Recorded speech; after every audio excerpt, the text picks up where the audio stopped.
Authors commerçante est le premier quotidien économique russe privé, thèmes abordés, informations relatives à l'environnement économique mondial et russe, actualité de la finance et du monde des affaires, politique et remaniements gouvernementaux, événements majeurs de la société, de la culture et du sport. Le journal est connu pour sa critique vis-à-vis du pouvoir en place en Russie. Tirage, 125 000 exemplaires. Année de création, 1992. Tous les articles 18h16 13 7 2018. Poutine a-t-il bien conditionné le retrait des Iraniens de Syrie?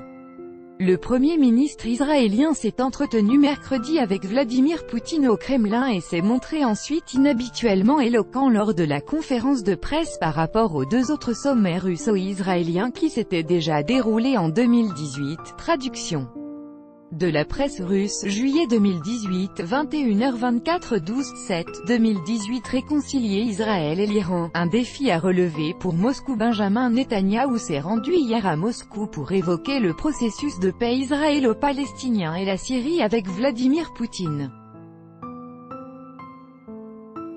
Traduction de la presse russe, juillet 2018, 20h29 5/7 2018. L'atome iranien fissionnerait l'Occident. Hassan Rouhani a fait escale en Autriche, pays qui préside le Conseil de l'UE depuis le 1er juillet.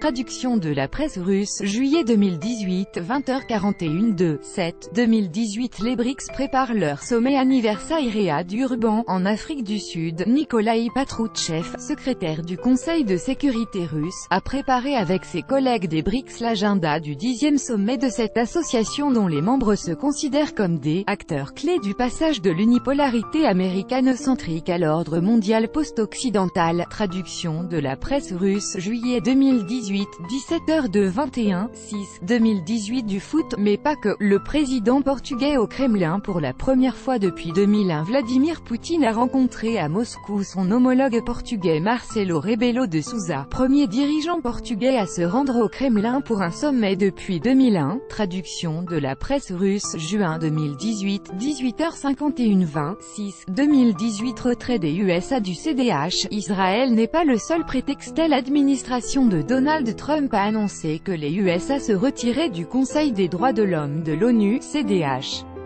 Cette décision s'inscrit dans la ligne générale du locataire de la Maison-Blanche visant à réduire la contribution des États-Unis à l'activité des structures de l'ONU.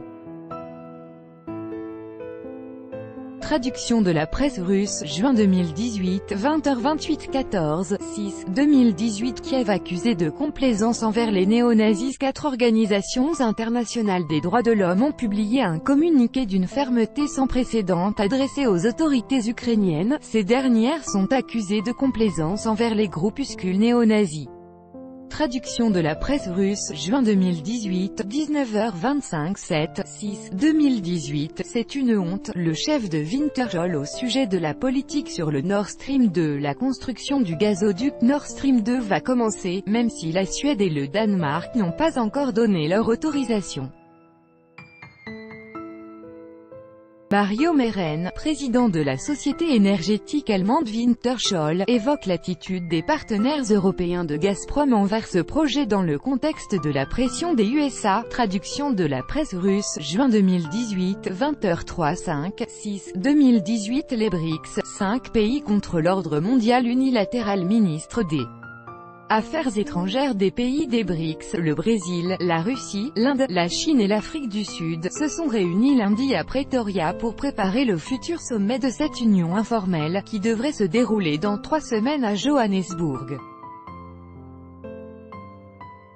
Traduction de la presse russe, juin 2018, 16h41 4/6 2018. Russie-Rwanda, les détails d'une coopération ouverte et secrète en route vers l'Afrique du Sud pour rencontrer ses homologues des pays des BRICS. Le ministre russe des Affaires étrangères Sergueï Lavrov a fait escale au Rwanda pour s'entretenir avec le président et la chef de la diplomatie du pays. Traduction de la presse russe, juin 2018, 14h52 1/6 2018. Pour un ex du renseignement israélien, on a déjà partagé la Syrie en sphère d'influence, la situation dans le sud de la Syrie, ainsi que les Actions entreprises par Israël pour empêcher son voisin de se transformer en avant-poste iranien, ont été évoquées hier à Moscou par les ministres de la Défense de la Russie et d'Israël.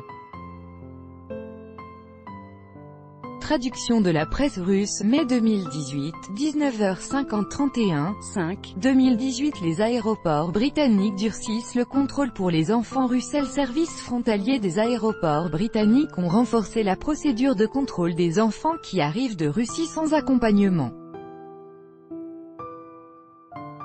Traduction de la presse russe, mai 2018, 16h59 5, 2018. Israël a survécu à une guerre d'injuriés. Les groupes armés palestiniens de la bande de Gaza, le Djihad islamique et le Hamas, ont accepté de cesser leur bombardement contre Israël. Cette confrontation, la plus importante depuis 2014, a pu être interrompue grâce à la médiation de l'Égypte. Toutefois, le cessez-le-feu ne signifie pas la trêve. Traduction de la presse russe, mai 2018, 18h53 5, 2018. Moscou prépare-t-il Tel Aviv à l'offensive syrienne? Le ministre israélien de la Défense Avigdor Lieberman se rendra demain à Moscou pour s'entretenir avec son homologue russe Sergueï Shoïgu à l'invitation de ce dernier. Moscou souhaite évoquer avec Israël les détails de l'offensive syrienne qui se prépare dans la province de Deraa au sud du pays, limitrophe de la frontière israélienne. Traduction de la presse russe, mai 2018, 15h30 5, 2018. L'ambulance est arrivée trop tard. Le journaliste russe Arkady Babchenko a été assassiné à Kiev. Ses jours ont pris fin dans l'ambulance qui l'amenait à l'hôpital après qu'un inconnu lui a tiré plusieurs fois dans le dos. Traduction de la presse russe, mai 2018, plus d'infos.